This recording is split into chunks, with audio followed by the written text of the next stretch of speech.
What if the biggest royal mystery of the last 4 years was never about titles, feuds, interviews, or scandals, but about two children the world thought it already knew? What if the truth hiding behind the polished photographs and carefully crafted statements was so shocking, so destabilizing, that the palace had no choice but to lock it away, bury it, and pretend it never existed? And what if, after 4 long years of silence, confusion, speculation, and carefully coordinated misdirection, the palace finally cracked, finally revealed a truth that no one in the public could have imagined?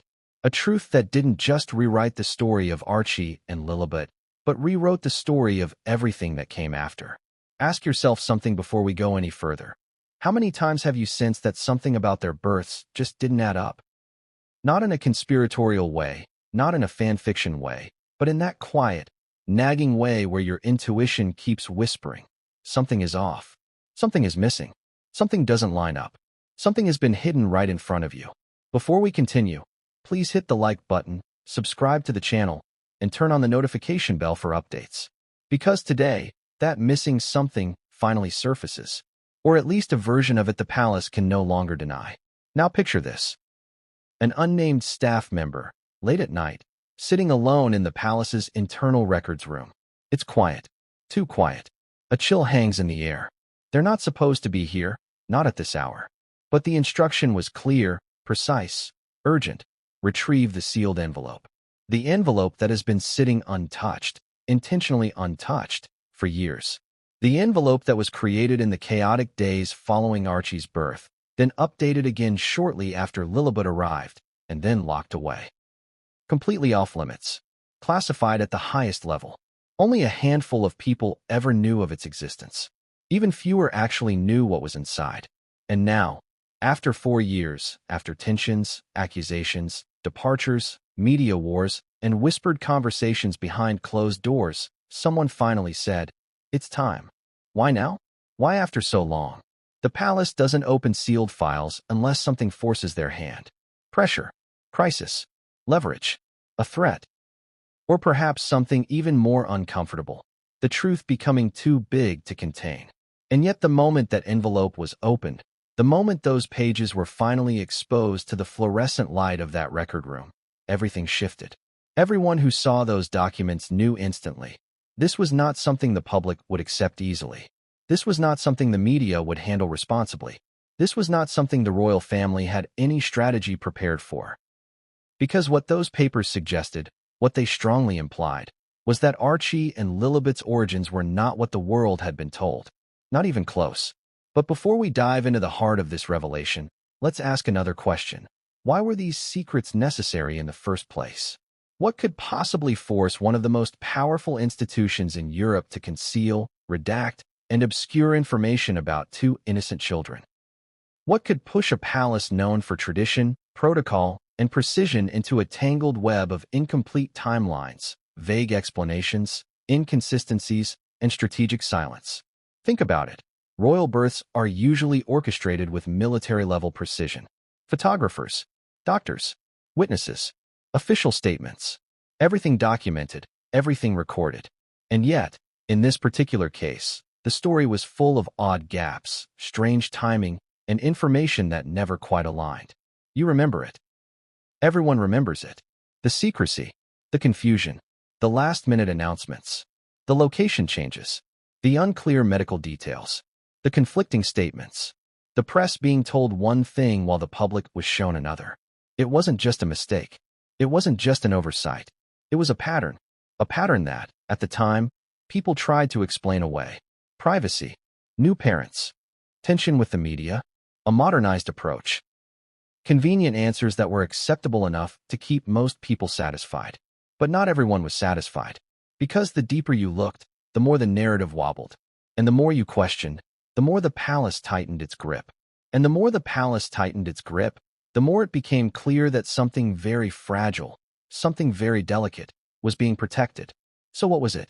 What was hiding behind the curtain? What was the palace trying desperately to contain?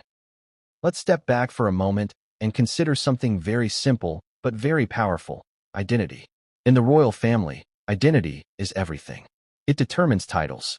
It determines status. It determines security, access, privilege, and, most explosively, succession. Lineage is not just symbolic. It is legal. It is constitutional. It is the backbone of the monarchy itself, which means that when identity becomes uncertain, the entire system trembles. Now imagine the palace discovering that something about Archie or Lillibet's identity wasn't clear, wasn't straightforward, wasn't easily explained. Not a scandal, not wrongdoing, just a truth that didn't fit the narrative they had chosen. A truth the public would question. A truth the media would sensationalize. A truth that threatened to spark a controversy bigger than anything the already strained institution could withstand. So they did what institutions do. They withheld. They managed. They contained. They sealed. And for 4 years, the world moved on. Or at least it tried to. But secrets have a way of resurfacing. Especially secrets wrapped in emotion, politics, and power. And the palace knows better than anyone that the biggest crises don't come from the outside. They come from within. Someone spoke. Someone leaked. Someone pushed. Someone demanded clarity. Someone insisted the file be opened. And when it was, the palace had to do something they feared. Confront it. Here's where it gets even more unsettling. The moment word of these documents began circulating in private circles, panic spread like wildfire inside various royal offices. Phones rang at impossible hours. Meetings were moved behind locked doors. Staff were abruptly reassigned. Communications teams shifted into emergency mode. Every whisper, every memo, every decision from that moment forward had one purpose: damage control. Not because of what the file confirmed, but because of what the file raised questions about. Identity, biology, timeline, sequence, documentation, medical oversight, contracts, custody arrangements, confidential agreements. Words that should never have belonged in the same sentence as royal children. And yet here we are, 4 years later, peeling back the layers of a story that was never meant to be told. A story so entangled with secrecy that even now, as the palace reluctantly reveals pieces of truth, enormous gaps remain. Gaps the public will try to fill. Gaps the media will exploit. Gaps that only raise more suspicion. Let's ask the hardest question of all. If the palace truly believed the public would accept their explanation, why wait 4 years? Why speak now, after years of silence? Why finally step into the fire if there was no fire behind them? Because something changed. Maybe pressure from insiders. Maybe pressure from abroad. Maybe a shifting internal dynamic. Maybe a legal complication. Maybe a threat of exposure. Maybe a witness coming forward. Maybe a document resurfacing. Maybe someone powerful saying, "We can't hide this anymore." And yet, what exactly is this? That is the question that will take us through the rest of this investigation. Because the truth is not one moment, not one file, not one revelation. The truth is a chain reaction, one detail triggering another, one contradiction leading to the next, one choice spiraling into a web too large to control. And at the center of it all, 2 children who had no say in any of it. But before we go any deeper, before we unravel the medical timelines, the missing records, the questionable decisions, the private meetings, the whispered conversations, the sealed contracts, and the identity revelations the palace wishes it could still contain, you need to know exactly what triggered the envelope's release. Because according to those familiar with the internal discussions, the real catalyst wasn't a leak. It wasn't a scandal. It wasn't even pressure from the media. It was something far more personal, far more unexpected, far more devastating. Something that forced the palace, for the first time in years, to confront the truth, not because they wanted to, but because they had no other choice. And the moment that catalyst is revealed, everything you thought you knew about Archie, Lillibet, and the palace's role in their origins will collapse. But what came next would change everything. And no one saw it coming. What exactly was it that changed everything? That moment the palace truly lost control of the narrative. What was the spark that sent aides scrambling, that forced senior officials out of bed at impossible hours, that made people who had spent decades navigating royal crises suddenly look like they didn't know where to stand or what to say? The truth is almost too strange, too abrupt, too sharply delivered to make sense at first. But that's exactly why it hit so hard. It started with a sentence. A single, chilling sentence uttered by someone who had no business speaking with that level of authority. A sentence that sliced through the carefully maintained silence like a blade. You need to open the file. Now. No explanation. No context. Just that. A command that was not supposed to exist. And the moment that command was delivered, something shifted inside the palace. Something so immediate and instinctive that no one questioned it. Not the messenger. Not the timing. Not the implications. Instead, within minutes, people who had conveniently ignored that file for years were suddenly sprinting through corridors like it was on fire. But let's pause for a moment. Ask yourself this. What kind of file forces one of the most controlled, image-obsessed institutions in the world into panic mode? What kind of file requires clearance so high that only 3 people, 3, were originally permitted to touch it? And why would the order to open it come from someone outside that trio? Because make no mistake, the order did not come from where you'd expect. Not from a senior royal. Not from an official spokesperson. Not from a legal advisor. It came from someone who wasn't supposed to know the file existed at all.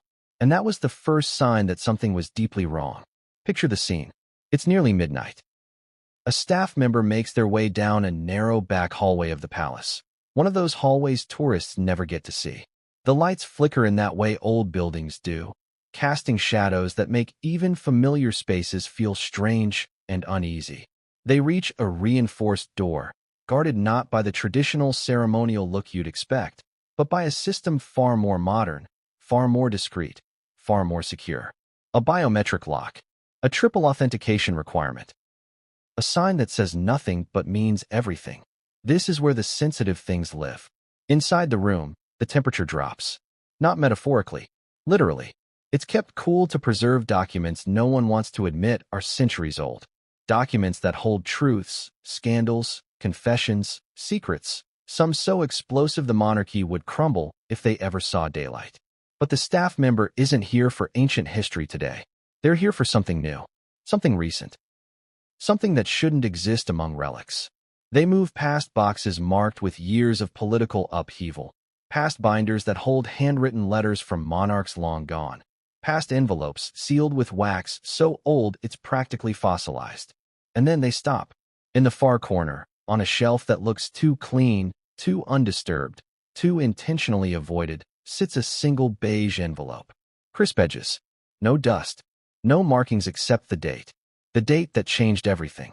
For years ago. For years of silence. For years of strategic messaging. For years of pretending everything was fine. But the moment that envelope was touched, even the air felt different. Heavy. Pressurized.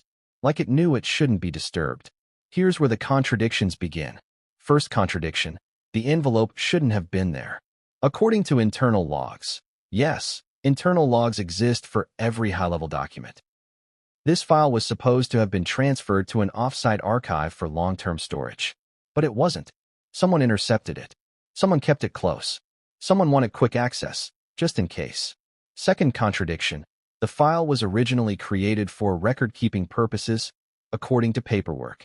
But people who saw the file later said it felt nothing like standard record-keeping. It felt like a crisis report, a contingency plan, a legal shield. Almost like someone anticipated the need to defend themselves or expose someone else. Third contradiction. The staff member who retrieved it had the correct clearance, technically. But their clearance was for logistics, not confidential birth documentation, not identity records, not medical summaries tied to royal children. So why them? Why were they told to get it? Because someone didn't want the usual handlers involved. Someone didn't trust the usual channels. Someone bypassed protocols entirely. Let's stop here and ask the obvious question. Who benefits from breaking protocol this dramatically? Someone scared. Someone pressured. Someone backed into a corner. Someone who knows the truth is bigger than the palace can contain. And here's where things get emotional.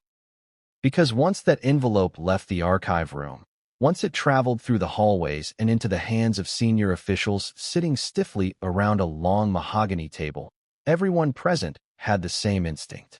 Fear. Not the kind of fear you can rationalize. Not the kind you can talk through. I'm talking about that primal tension that tightens your chest, slows your breath, and makes your mind flash through possible futures none of them want to face. Now imagine being in that room. Imagine the silence. Imagine the way the envelope sits on the table like a live wire. No one wants to open it. No one wants to touch it. But everyone knows it needs to be done. So who opens it? Not the highest-ranking official. Not the person who delivered it. Not the advisor who initiated the midnight meeting. Instead, someone near the end of the table, someone who rarely speaks publicly, someone who's worked behind the scenes for decades, reaches out and breaks the seal. And just like that, years of secrecy evaporate. This is where things stop being procedural and start being deeply, uncomfortably human. The first page is simple. Too simple. A cover page that looks intentionally vague. Lines of text that say nothing and everything at the same time. Archival summary. Restricted access. Identity clarification. Identity clarification? What does that even mean? Why would a term like that be used for children whose identities were supposedly straightforward? Then comes the next page. And this is where the room shifts. A timeline. Neat, organized, detailed. Except halfway down, the timeline breaks. Literally breaks. The line is interrupted by a handwritten note. Inconclusive. Requires review. Inconclusive? How? Why? Medical details don't become inconclusive on their own. Someone either didn't provide information or someone prevented it from being included. This is where the emotional tension spikes. Because for the first time, the people in that room begin to realize something they had resisted for years. The official story wasn't complete. Not because of misunderstanding. Not because of miscommunication. Because of intentional omission. Let's pause. Ask yourself honestly. Have you ever seen the palace omit something by accident? Exactly. Now let's talk about the part that made one official physically push their chair back, hands trembling, eyes wide. The part that made another official mutter something under their breath that sounded dangerously close to, "We're screwed." The part that sent an immediate flurry of phone calls up the chain of command and triggered the 3 a.m. meeting referenced in later chapters. A reference. A single reference.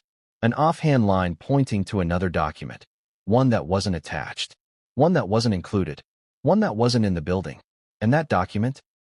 It had a title so intentionally vague it was suspicious. Supplementary confirmation report. Confirmation of what? Birth details? Maternal information? Custody arrangements? Donor agreements? Surrogacy records? Medical discrepancies? DNA validation? Something else entirely? No one in the room knew. That was the first major crisis. The file pointed to another file that no one had ever seen. And that second file's absence wasn't a clerical error. It was deliberate. Its location was removed from all logs. No digital trail. No sign-in record. No archival stamp. Someone didn't just hide it. They erased it. What do you do if you're the palace and you discover that one of your most sensitive documents is missing? You panic. Quietly, but intensely. You call people who haven't heard from you in years. You question loyalties. You fear the worst. You consider the possibility, however unthinkable, that the document isn't missing, it's in someone else's hands. A former aide. A journalist. A foreign government. A disgruntled staffer. Someone with motive. Someone with leverage. Someone who knows the power of secrets. Suddenly, the palace realizes something terrifying. The truth might already be out there. And if it is, they won't be the ones to control it. This is where the contradictions stop being subtle and start screaming. Why was the report titled Supplementary Confirmation if everything was supposedly normal? Why was its location erased? Why did the file remain sealed for years? Why was the order to open it so urgent? Why was the person giving the order not part of the original authorization circle? Why did multiple timelines within the file abruptly stop? Why were medical references vague instead of precise? Why were names missing? Why were signatures blurred out in photocopies? Why was the palace so terrified of the contents being misunderstood? These aren't small questions. These are foundational questions. Questions that, if answered honestly, would change everything the public believes. And this is the moment, the exact moment, where the palace realizes this isn't a story they can spin. This isn't a conflict they can navigate. This is a bomb they've been sitting on for 4 years, and it's starting to tick. But the scariest part wasn't the missing report. It wasn't the broken timelines. It wasn't the abrupt annotations. It wasn't even the implication of concealment. It was the final page. A page with only 3 lines of text. Additional verification required. Pending clarification. Subject to identity review. Identity review. Those 2 words felt like dynamite. Because if the children's identities were truly straightforward, Why would anything require review? That question echoed through the room, through the palace, through the people who had kept this secret buried so long they forgot what it felt like to breathe around it. But before anyone could speak, before anyone could process what those words meant or where they led, someone entered the room, breathless, shaken, pale, and delivered the message that would ignite the next phase of the crisis. We found her. She's coming forward. And with that, the storm truly began. What do you do when the one person you hoped would stay silent, the one person who holds the missing piece of a 4-year mystery, suddenly announces she's ready to speak? What do you do when the ghost you prayed would remain in the shadows steps directly into the light? That was the question that hit the palace like a tidal wave at the exact moment that message was delivered. Because the her they were referring to wasn't just any witness, any staffer, any medical consultant. She was the one person connected to the births whose absence had always been suspicious, whose disappearance from all official documentation had turned a strange situation into an impossible one. And now she wasn't just resurfacing. She was ready to tell everything. But before we talk about her, before we unravel how she became the catalyst that brought the palace to its knees, we need to talk about the timeline.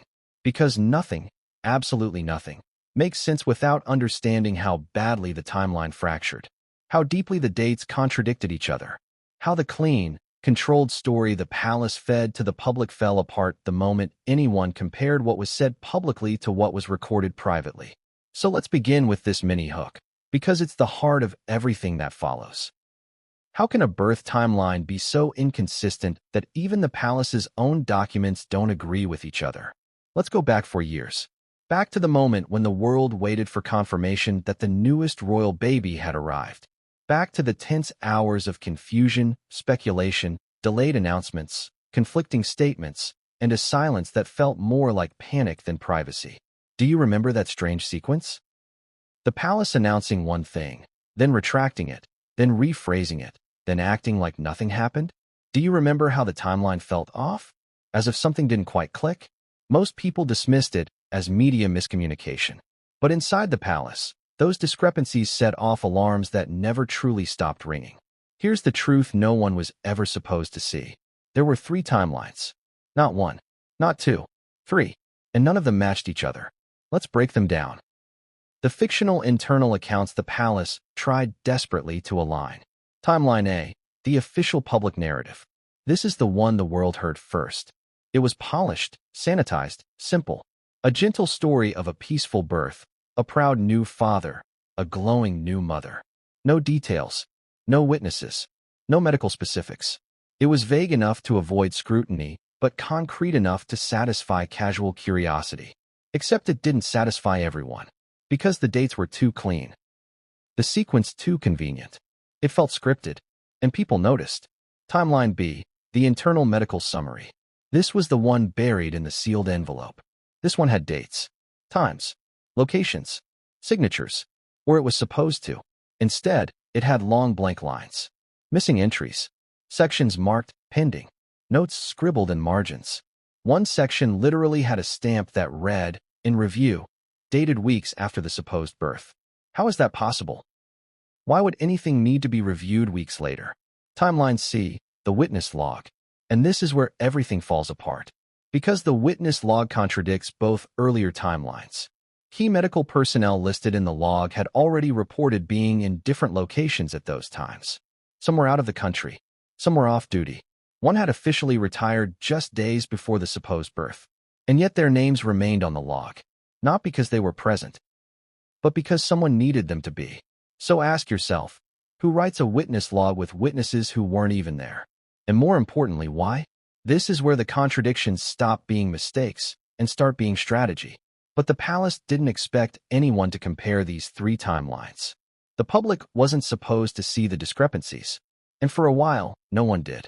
But then came the missing supplementary confirmation report referenced in Chapter 1. The ghost document that tied everything together and explained nothing at the same time. That document was supposed to reconcile the timelines. It didn't, because it vanished before anyone outside the original circle could read it. Here's where things get even stranger. Something you probably didn't know. The medical timeline wasn't the only thing that didn't add up. The location logs didn't match the medical logs. The staffing rosters didn't match the witness logs. Even the security footage timestamps didn't match the reported timeline. It's almost poetic if it weren't so alarming. Imagine a jigsaw puzzle where every single piece is from a different box. No matter how you try to force them together, they will never fit. Now imagine palace officials staring at that same puzzle for 4 years, hoping no one else would see it. This is the emotional core of the crisis. The truth wasn't buried. It was fractured, splintered into pieces so inconsistent that even the people who wanted to defend the palace didn't know where to begin. And then, the witness came forward. That woman, the one referenced in the last chapter, wasn't just any witness.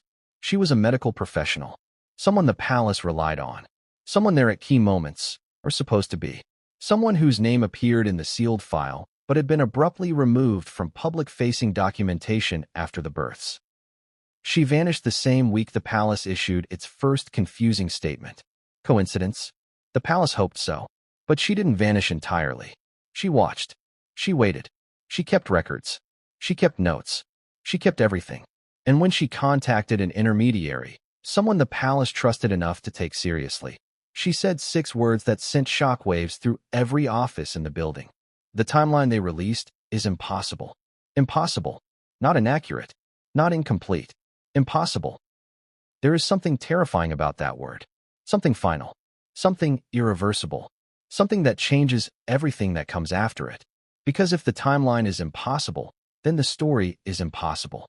If the story is impossible, then the truth is something else entirely. This is the moment when the palace realized the witness wasn't bluffing. She wasn't confused. She wasn't seeking publicity. She had details only someone deeply involved could know. And not only that, she had proof. Proof that challenged the official narrative. Proof that undermined the sealed file.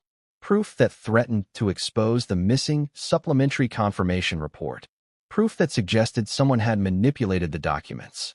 And suddenly the palace was staring at a nightmare scenario. They weren't dealing with rumor. They weren't dealing with speculation. They were dealing with contradictions that pointed to intentional misdirection. Let's talk about the emotional impact inside the palace.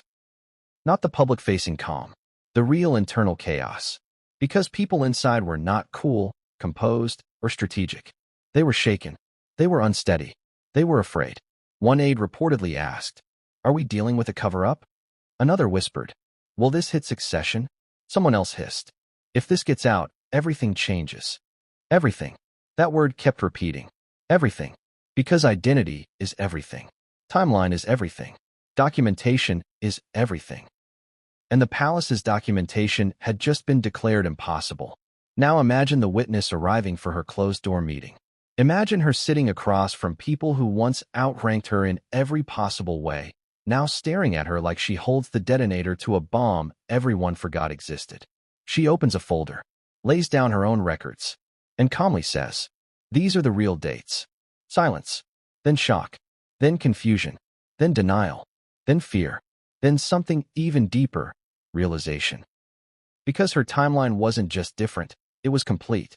No gaps. No breakpoints. No redactions. No handwritten notes. No pending clarification. No identity review. Just facts. And those facts didn't match the palace's story at all. Let me ask you directly. If you were in that room, seeing everything you believe collapse in front of you, what would you do? Would you challenge her? Would you dismiss her? Would you try to find a loophole? Or would you do what the palace did? Freeze? Because the palace froze. Not because they didn't understand, but because they understood too well. The medical timeline wasn't just wrong. It was rewritten. The witness log wasn't just incomplete. It was fabricated. The supplementary report wasn't just missing. It was removed. And now the one person they hoped would never speak had shown up with proof the original timeline was a lie. But the most devastating part wasn't the proof. It wasn't the contradictions. It wasn't the dates. It was what the timeline implied.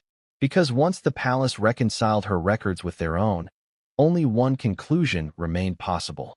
And it was a conclusion no one in that room was emotionally prepared to confront. A conclusion that explained the sealed envelope.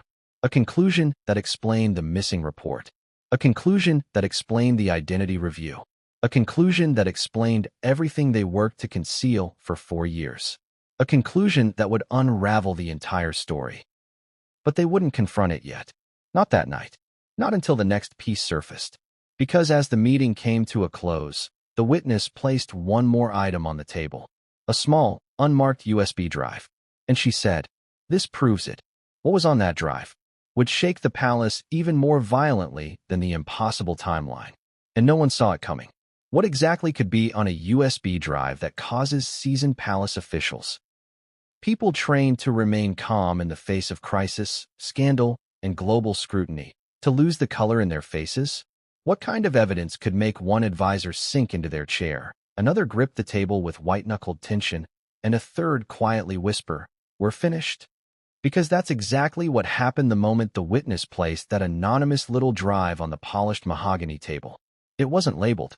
It wasn't dated. It didn't need to be. Everyone in the room understood immediately. The drive held the truth the palace had been dodging, burying, and smothering since the day Archie was born. But before we plug that drive into anything, before we unravel the data that the palace desperately hoped would never surface, we need to talk about the storm that had been brewing years before that meeting. A storm the palace had spent an extraordinary amount of energy trying to suppress. A storm that never fully went away, no matter how aggressively they tried to swat it down. The surrogacy rumors. Let me ask you something blunt. Have you ever wondered why those rumors were so persistent? Why they spread so quickly? Why they resurfaced over and over again, even when official statements tried to bury them? Why the entire narrative around the births felt fragile? Because rumors don't spread without oxygen. And in this case, the palace provided that oxygen by accident. Through inconsistencies, secrecy, mixed messaging, and strangely defensive behavior that only fueled the fire. Let's start with the hook. Why would an institution famous for transparency in royal births suddenly shift into lockdown mode the moment Meghan's pregnancies were announced? Every pregnancy within the royal family is usually handled with a formula so consistent it might as well be engraved in stone. The public receives a steady stream of updates. Locations are confirmed. Preparations are visible. Medical staff are known. Photographs are coordinated. Even the logistics around the due date are carefully but openly managed. But suddenly, and suspiciously, none of that happened. Instead, everything became murky, cloaked, hidden, rushed, rephrased, modernized, the palace insisted. Except modernizing doesn't explain missing witnesses. It doesn't explain conflicting medical reports. It doesn't explain the lack of photographic documentation. It doesn't explain timelines that don't align. And it definitely doesn't explain the USB drive. But before the drive becomes relevant, we need to understand why the surrogacy rumors became such a threat to the palace in the first place.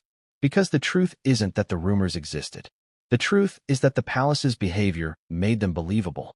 Let's go back 4 years. Picture the early days of Meghan's first pregnancy. You'd expect glowing updates, maybe a controlled photo opportunity here and there, hints from medical teams, the usual royal rhythm. Instead, we got something else entirely. Sudden announcements with no build-up, conflicting due dates, last-minute location changes. A birth announcement issued hours before the palace admitted she was even in labor. A strangely curated photo call that raised more questions than answers. A complete absence of hospital details. No visible medical team. A carefully worded statement that dodged all specifics. And a speed of messaging that felt less like celebration and more like damage control. And the public noticed. Social media noticed. Medical professionals noticed. Even longtime royal observers, people who had witnessed countless royal pregnancies, openly admitted the whole thing felt weird. But here's the twist. The surrogacy rumors didn't start externally. They didn't start in tabloids. They didn't start with random speculation online. The first sparks came from inside the palace. Not because people thought Meghan couldn't have carried. Not because anyone doubted her physically. But because the paperwork, the timelines, the internal memos didn't reflect a traditional pregnancy. The dates didn't align. The staffing assignments didn't match. The medical oversight was unclear. The logs were incomplete. And key personnel, including the witness from Chapter 2, were abruptly removed from the process without explanation. Now let's address something the public never knew. There were internal debates about how to word the announcement. How much to share, how much to hide. Whether the public needed to know everything or whether privacy could be used as a shield. And then someone, a senior communications advisor, made a decision that changed everything. We say nothing.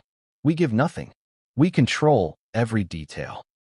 And ironically, by controlling every detail, they lost control of the narrative entirely.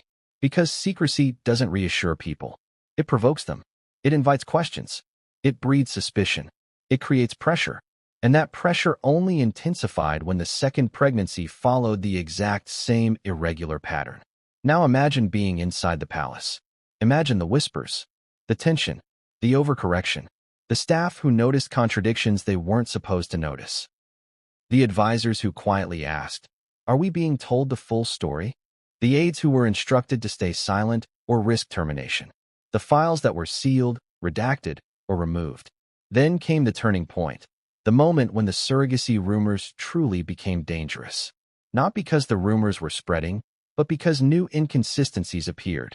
In the sealed file, in the missing report, in the timeline, and, finally, in the witness's testimony. Because here's the real shocker. The witness confirmed that during the medical process, there were moments when she was instructed not to record certain details. Not unusual details. Not sensitive details. Standard birth details. And when she asked why, she was told, "This isn't for the official record." Let that sink in. Imagine documenting a royal birth and being told to leave parts blank, to skip signatures, to omit standard information. That doesn't happen, ever, unless there's something someone doesn't want on paper. This is where the palace's panic begins to make sense. Because if the medical process didn't match the public story, and if the paperwork didn't match the internal logs, and if the witness could prove it, then the surrogacy rumors weren't dangerous because they were rumors. They were dangerous because they pointed to something deeper, something unspoken, something fragile, something the palace could not allow to become public. Not because it was immoral, but because it was complicated. And the witness? She had kept everything. Now let's return to the USB drive. The unmarked silver device sitting in the center of the table like a detonator. The witness slides it forward and says, "This proves it." Everyone in the room already knows what it refers to. Not surrogacy specifically. Not medical inconsistencies. Not the missing paperwork. It refers to the truth. The uncomfortable, inconvenient, institution-shaking truth. So they plug in the drive. And what appears on the screen is not one file. Not two. Not a handful. But dozens. Dozens of private medical logs. Dozens of time-stamped entries. Dozens of imaging files. Dozens of staffing records. Dozens of appointment memos. Dozens of anonymized procedure documents. Dozens of reports signed by people whose names are not supposed to be connected to the births. The officials look at the screen and suddenly understand. The witness didn't just keep personal notes. She kept copies. Copies of the original medical data before things were edited, redacted, or rewritten. Copies showing timelines that didn't align. Copies showing procedures that didn't match the official story. Copies showing gaps the palace had desperately tried to hide. And then, the image files appear. Medical imaging. Undeniable. Timestamped. Verifiable. Imaging that indicated something that could not be ignored, rephrased, or dismissed. Imaging that did not align with Meghan's public pregnancy timeline. Imaging that suggested the children were not carried by Meghan. Imaging that pointed to surrogacy. And suddenly, the room goes silent. Silent in a way that feels suffocating. Silent in a way that feels irreversible. Because this wasn't rumor anymore. It wasn't speculation. It wasn't gossip. It was evidence. But the most shocking part wasn't the imaging. It wasn't the timestamps. It wasn't the memos. It was one single scanned document, labeled Maternal Record, Confidential Copy. And the name listed under Patient was not Meghan Markle. That was the moment the crisis transformed from a problem into a catastrophe. Because if that document was real, and the witness insisted it was, then everything the palace had said for 4 years was incomplete. Not necessarily false, but incomplete. And incomplete truths are often more dangerous than lies. But before anyone could fully process what they were seeing, the witness said something even more shocking. Something that made a senior advisor whisper, "This can't be happening." She said, "That's not the most important part. That's not the real secret." And with that, she reached into her bag and pulled out a second envelope. one that held the key to the next chapter. A secret that didn't just challenge the timeline. A secret that didn't just challenge the medical narrative. A secret that didn't just fuel surrogacy rumors. A secret that redefined identity entirely. And no one in the room was prepared for what was inside. What kind of envelope sits quietly in someone's bag for 4 years, waiting for the exact moment the entire royal machine begins to crumble? What kind of document is so radioactive, so destabilizing, that even the people who created it hoped it would never resurface? Because that second envelope, the one the witness pulled out with trembling fingers, wasn't just a piece of paper. It was a detonator. And the moment it touched the table, the palace officials instinctively leaned back, as though afraid the envelope might explode on contact. Let's begin this chapter with the mini-hook that drives everything that follows. Why would a royal birth require legal agreements in the first place? And why were these agreements hidden, erased, or mislabeled? To understand the weight of that question, you need to imagine the atmosphere in that room. The officials were already rattled by the USB drive, shaken to the core by the medical imaging, the conflicting timelines, the misaligned witness logs, and the damning maternal records. But the envelope? That was something different, something worse, something that pointed not just to medical inconsistency, but to intentional legal architecture designed to protect or obscure the truth. The witness places the envelope gently on the table. She doesn't push it. She doesn't open it herself. She simply says, "This was supposed to be destroyed." Those 6 words hit the room like a hammer. Supposed to be destroyed. Why those words? Because in palace operations, some documents are confidential, but very few are meant to be destroyed. Destruction is extreme. Destruction is deliberate. Destruction is irreversible. And destruction is almost always tied to one thing: liability. Think about that. What were they trying to avoid liability for? Medical liability? Custodial liability? Contractual liability? Identity liability? Or something far more personal? The official's eyes flicker from the envelope to the witness, then to each other. No one wants to be the first to touch it. No one wants to be the first to read what's inside. Because once you read a secret, you own it. And the palace already owned too many secrets. Finally, after a long, suffocating silence, one official reaches out and slides the envelope toward them. The paper makes a faint scratching noise against the table, the kind of sound that feels louder than it should, the kind of sound that makes your stomach tighten. They open it. Inside is a stack of documents clipped together.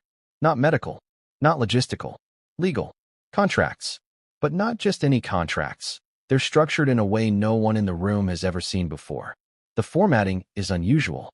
The language is vague but heavy-handed. The signatures are partial, and the dates are strange. Let's break this down, because these documents hold the key to understanding everything. There are 3 sections in the packet, 3 layers of legal protection, 3 clues pointing toward the truth. Section 1. The Confidential Parental Responsibility Addendum. This addendum is the first document in the stack. The wording is intentionally foggy, but one line leaps off the page. Biological guardianship as defined herein shall remain sealed. Biological guardianship? Why would that phrase be used? And why sealed? We've all heard of legal guardianship. We've all heard of parental responsibility. But biological guardianship is something else entirely, something used in highly private, highly sensitive arrangements that require anonymity, protection, and discretion. The palace official reading aloud can barely form the words. The witness watches silently. She already knows what's coming. Another line appears in the addendum that sends chills through the room. Disclosure restricted indefinitely unless all parties provide unanimous consent. All parties, which means there were multiple stakeholders. More than 2. More than the palace ever acknowledged. Who were these other parties? What role did they play? What were they protecting? No one in the room has an answer. Section 2. The Non-Disclosure and Confidentiality Agreement. This section is more recognizable. An NDA. But not the kind celebrities use to keep staff quiet. This one reads like a national security document. Phrases like irreparable institutional damage, reputational destabilization, public misinterpretation liability, subject to immediate legal recourse, zero tolerance disclosure, and then the line that changes everything. Parties involved shall refrain from acknowledging facilitation roles in gestational arrangements. Gestational arrangements. That's the coded term. The euphemism. The shielded phrase that stands in place of the truth. You don't use gestational arrangements unless surrogacy was involved. And suddenly, everything from the last 2 chapters snaps into place. The missing medical report, the impossible timeline, the witness removal, the redacted records, the edited logs, the medical imaging, the maternal files listing another name. It all aligns with a single word: surrogacy. But the palace official reading the document shakes their head. They refuse to say the word out loud, as if speaking it would make it real, as if acknowledging it would break centuries of protocol. The witness doesn't look away. She quietly says, "This is why I came back." Section 3, the contingency clause. This is the final section, the one the witness warned would redefine identity. The wording is minimal, almost disturbingly simple. If issues of lineage, legitimacy, or biological origin arise, the palace shall retain the right to determine appropriate public disclosures. Determine appropriate public disclosures. Not share the truth. Not clarify facts. Not release documentation. Determine. In other words, the palace had the authority to decide what the public was allowed to know and what it wasn't. And beneath that sentence is a chilling footnote. Any party attempting to contradict the official narrative shall be considered in breach of contract. And that explains everything. Why the witness disappeared. Why staff were reassigned. Why records were sealed. Why timelines were inconsistent. Why medical information was missing. Why the supplementary report vanished. Why the palace doubled down on secrecy. Why surrogacy rumors triggered panic. Because legally, no one was allowed to speak. But the most damning detail isn't the wording. It's the signatures. 3 signatures appear on the final page. One is clearly Meghan's. Another is Harry's. But the third is redacted. Fully blacked out. Indecipherable. Erased with redaction ink so dense it bleeds through the page. The palace official stares at the red CTION. Who is the third signer? The witness responds, the gestational party. Silence. Complete, paralyzing silence. This is the moment everything changes. The moment when the palace officials realize the crisis isn't just about a hidden surrogate. It's about a legal agreement that directly ties the palace to decisions they hoped would never come to light. And then, the witness says something no one is prepared for. You're focusing on the wrong part. That's not the secret. The real secret is what they were trying to prevent. One official croaks out. Prevent what? She reaches into the envelope again, pulls out a smaller folded document, hands it to them. This is the clause they deleted from the official version. This is the one that explains why the entire agreement exists. The official unfolds it slowly, reads the first line, and the blood drains from their face. What was written there didn't just challenge the public story. It didn't just confirm surrogacy. It didn't just explain the missing timeline. It didn't just reveal the hidden legal structure. It rewrote everything. Every assumption. Every announcement. Every narrative. The clause read, in the event that biological parentage does not align with the presumed parental identity. The sentence continues, but the room erupts before the official can finish. Because that phrase, biological parentage does not align, is not about surrogacy. It's about something deeper. Something the palace feared more. Something that destabilizes everything. Not who carried the children. Not how they were born. But who they biologically belong to. Before anyone can speak, the witness says, there's more. And it's worse. And she places one final document on the table. One that will change the course of the entire investigation. What kind of document is so terrifying, so irreversible, that even seasoned palace officials, people who have dealt with deaths, abdications, scandals, and global crises, hesitate to look at it? What kind of paper can sit silently on a table and still manage to suffocate every breath in the room? That final document, the one the witness slid toward them with shaking hands, wasn't thick. It wasn't dramatic. It wasn't stamped with red ink or marked urgent. It was thin, plain, almost disappointingly simple. And yet every person in that room understood instantly. This was going to be the document that shattered whatever illusions they had left. This wasn't about surrogacy anymore. This wasn't about hidden medical records. This wasn't about legal agreements or NDAs. This document was about biology. Let's begin this chapter with the mini hook. What happens when the truth you're hiding isn't about who carried the children, but who the children are? That was the question no one dared to ask aloud. Not yet. But it hovered in the room like dust in sunlight, impossible to ignore, settling on every surface and every thought. The official who opened the last envelope took a deep breath, as if preparing to free dive into water they knew was too deep. They unfolded it, and everything changed. The document was labeled at the top with a single phrase: Voluntary Genetic Verification Report. Voluntary. That word alone caused a stir in the room. Not mandatory, not requested, not required. Voluntary. Meaning someone important, chose to initiate this. Meaning someone had a reason. Meaning someone suspected something. The palace official scanned the document quickly at first, then slowed, then stopped entirely. Their eyes glazed over with a look that was part confusion, part horror, part disbelief. "What is this?" another official demanded. The witness answered the question before the reader could speak. "It's the preliminary DNA match analysis, the one they buried." No one moved. No one breathed. "What do you mean preliminary?" someone whispered. The witness swallowed. It was never completed. Not completed? Why not? Why start a DNA analysis and never finish it? Unless the results were already too explosive. Let's break down what the document contained, because this is where the emotional stakes explode. The first section was purely procedural, boring, clinical language meant to reassure readers that everything was standard. But the second section? That's where the cracks began. It listed biological markers, genetic indicators, reference points, comparison samples. But two lines were shockingly crossed out. Mother/child confirmation, pending. Father/child confirmation, incomplete. Why would those lines be crossed out?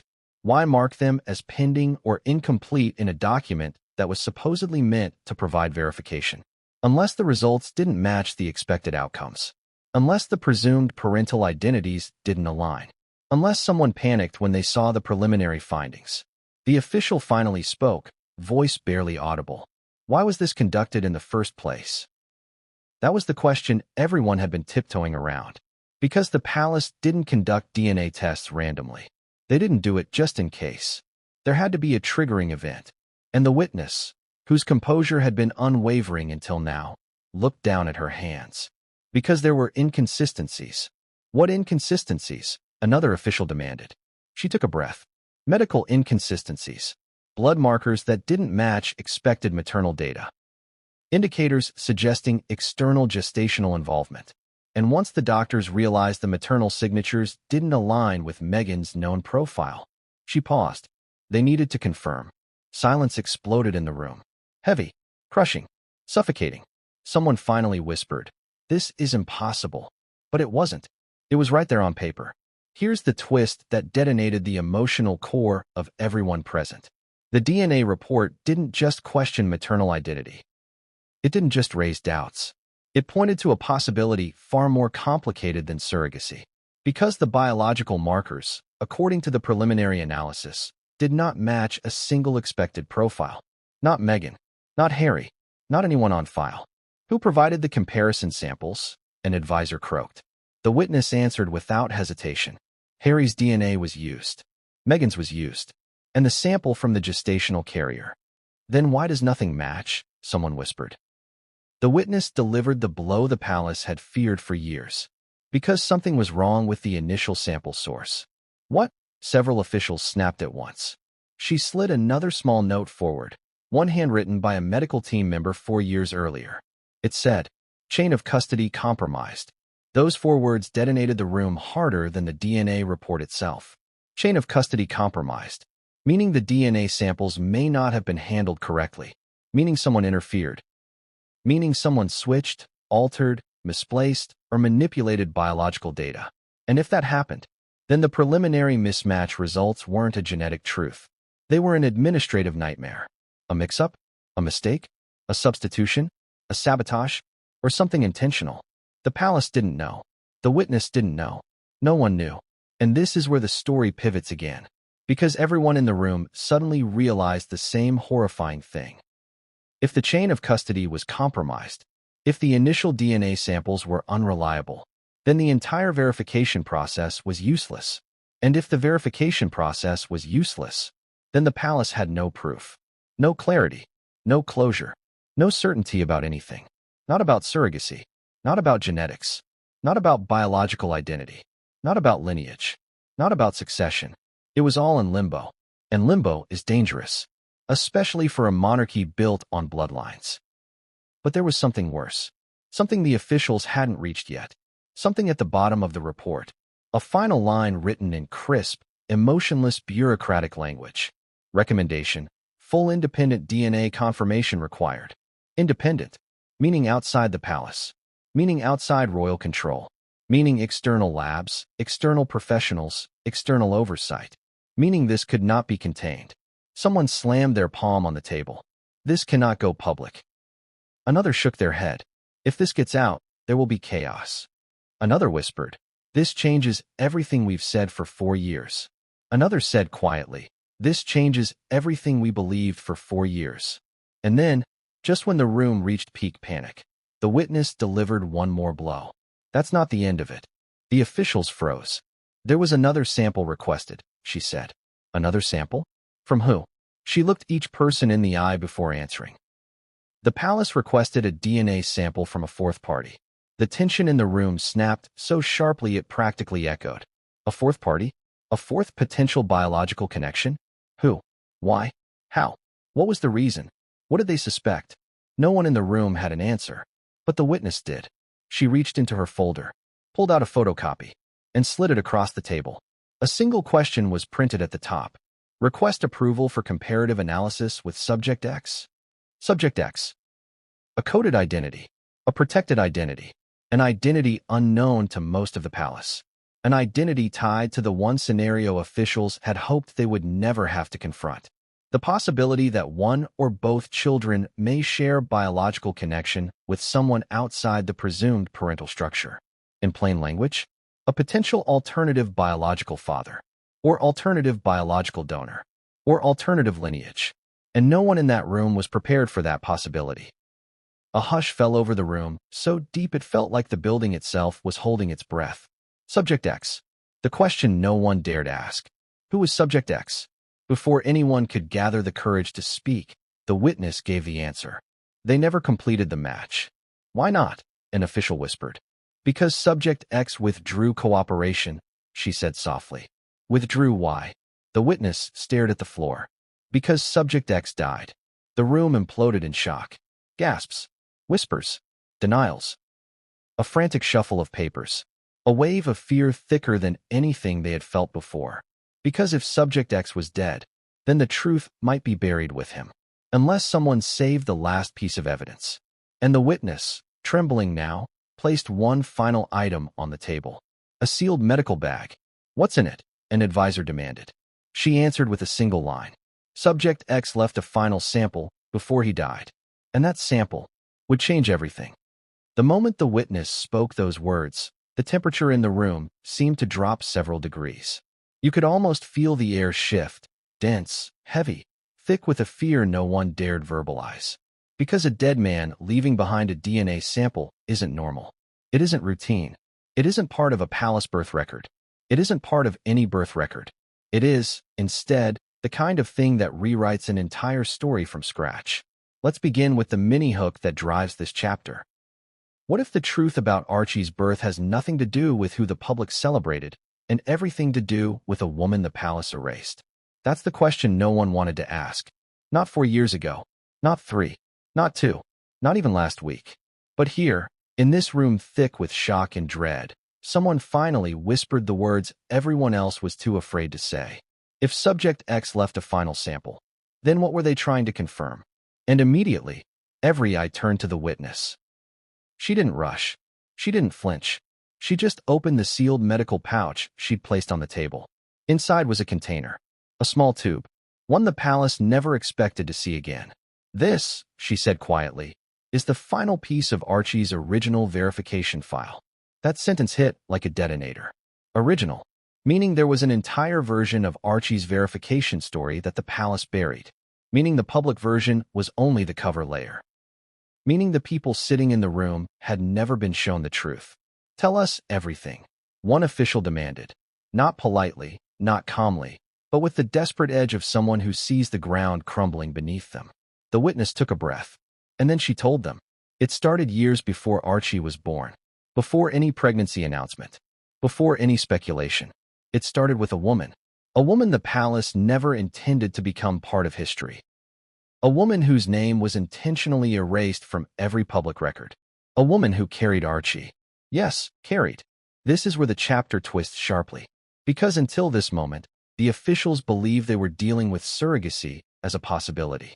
A controversial one, a sensitive one, a hidden one. But they thought it ended there. They thought the witness, the medical inconsistencies, the legal agreements, and the missing DNA samples all pointed to one simple truth. Meghan did not carry Archie, but the reality was more complicated.